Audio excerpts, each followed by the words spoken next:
Ibu perkenalkan, saya Bidan Hamidah yang bertugas di pagi hari ini. Dengan Ibu siapa? Suhartina. Baik, Ibu Suhartina. Ibu dengan Ibu siapa? Ibu Suhada. Baik, Ibu.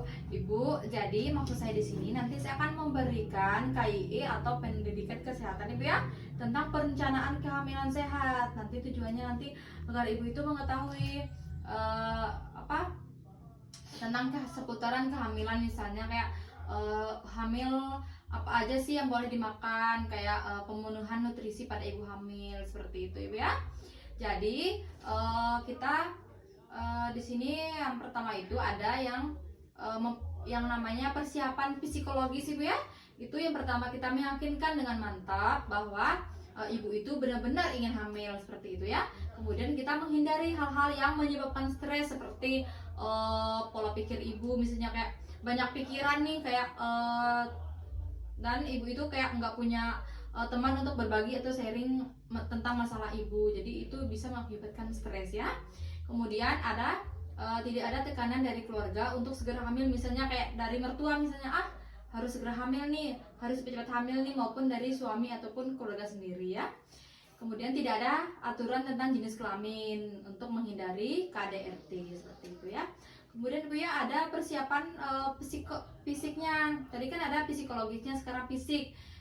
Di mana itu kita menata pola hidup sehat, kemudian kita mencapai berat badan ideal. Itu gunanya untuk agar ibu itu tidak mengalami kek ya. Kemudian kita menjaga pola makan, makanan yang mengandung vitamin, mineral, zat besi, dan asam folat yang cukup. Kemudian jangan lupa ya untuk kita berolahraga yang teratur. Kemudian menghilangi kebiasaan buruk seperti tidak minum minuman beralkohol, merokok, mengkonsumsi narkoba. Misalnya kayak mungkin suami ibu merokok, misalnya ibu itu cukup menyarankan suami untuk merokoknya di luar rumah ya, agar tidak terhirup asapnya oleh ibu-ibu hamil ini ya. Kemudian karena itu efektivitasnya sangat berpengaruh pada janin ya. Kemudian kita bebas dari penyakit anvirus yang menular ya, yang dapat mengganggu pertumbuhan pada dan perkembangan janin. Kemudian berhenti menggunakan kontrasepsi ibu. Kalau ibu itu ingin segera hamil, maka dihentikan semua jenis KB ibu ya, baik itu kondom, suntik maupun implan. Kemudian kita meminimalkan ya, ibu itu meminimalkan bahaya lingkungan seperti sejelaskan tadi, ada paparan rokok, sinar radiasi, produk kimia seperti krim-krim ibu ya. Sekarang banyak ya krim-krim yang banyak mengandung bahan kimia, itu sangat berpengaruh pada janin. Kemudian hewan peliharaan ibu ya, seperti kucing, anjing, itu bisa mengakibatkan ibu hamil terkena TOTS. TOTS itu kayak penyakit yang tertular pada ibu, kemudian bisa tertular pada janin juga. Kemudian ada yang paling penting ibu ya, kesiapan finansial atau ekonomi. Jadi persiapan semasa kehamilan untuk biaya pemeriksaan kehamilan dan memberikan kebutuhan ibu hamil seperti makanan bergizi, susu, dan suplemen ibu hamil. Itu tidak perlu yang mahal-mahal ibu ya.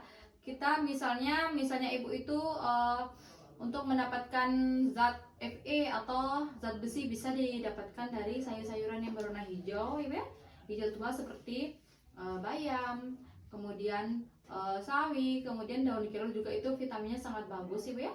Kemudian ada sekarang kan suplemen ibu hamil kan kayak vitamin tuh mudah sekali ibu ya didapatkan. Cukup nanti ibu itu mempunyai BPJS, kemudian datang ke fasilitas kesehatan, baik itu di bidan praktek, di pustu maupun di puskesmas, itu didapatkan secara gratis ya.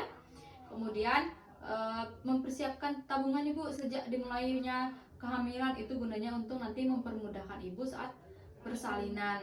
Biar nanti kalau misalnya ibu tidak mempunyai tabungan, nanti tiba-tiba mau melahirkan, nanti kan yang kesusahan ibu dan suami ya. Nah, baiknya dimulai dari kehamilan itu udah mulai menabung ya. Kemudian nanti tabungannya ibu itu bukan hanya untuk biaya persalinan saja, itu bisa nanti untuk membeli peralatan bayi. Jadi seperti itu ya ibu ya. Kemudian ada persiapan pengetahuan ibu, ini sangat penting sekali ya.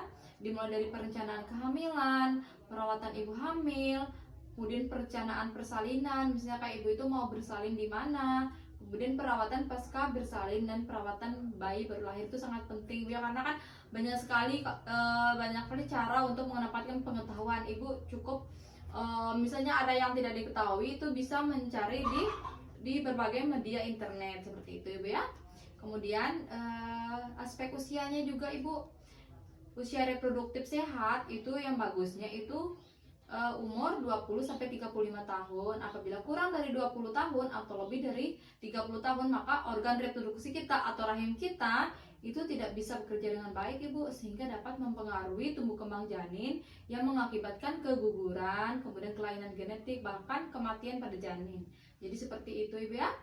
Dari yang sejauh yang saya jelaskan tadi, mungkin ada yang ibu belum mengerti atau belum paham, ibu boleh bertanya.